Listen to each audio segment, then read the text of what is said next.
Hello, it's Dr. Jamili. It's Friday. Hope you're having a good week and you're ready for your weekend to start. Sometimes that means you get to relax, and sometimes it means you get to get caught up on schoolwork or reading or housework or other things like that. So I don't know how great the looking forward to the weekend is anymore. But and you know, it's crazy here in Phoenix. We're still like 90-degree days. Our nights are cooler, but and then I see there's snowstorms in the Midwest. So I don't know. It's kind of crazy stuff. And I know some of you are in different parts. So I hope that if you are in a snowstorm or it's heading your way, that everything remains safe for you.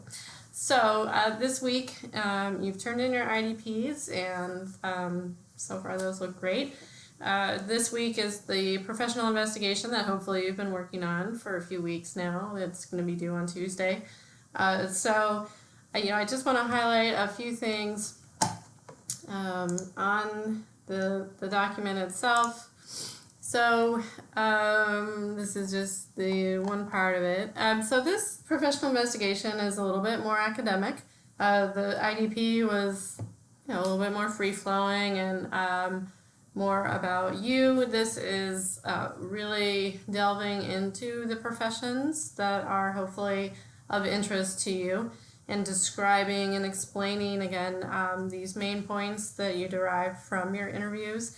And what we'd really like to see with the professional investigation is a connection between what you're talking about here with the people in your field with the scholarly articles. And that's why back on the task, so it's kind of, maybe you do some initial searching for articles that are related, but now maybe you're going back and finding some articles that might be better at addressing some of the specifics that your interviewees told you about.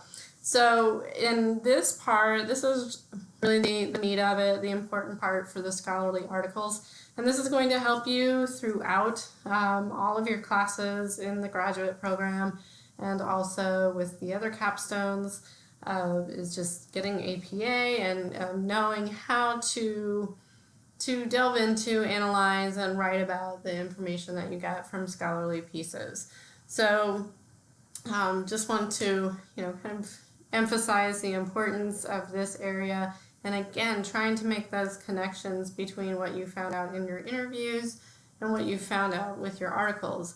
And it can be, about the content. So if, some of you are interested in child development, infant trauma, for example, and your interviewees would talk about that, how they, deal with that or what programs they have for that. In your articles, you may talk a little bit more in depth about what that is, what it entails, but you can also talk about, again, if there are what, programs or issues come up with serving that population, for example.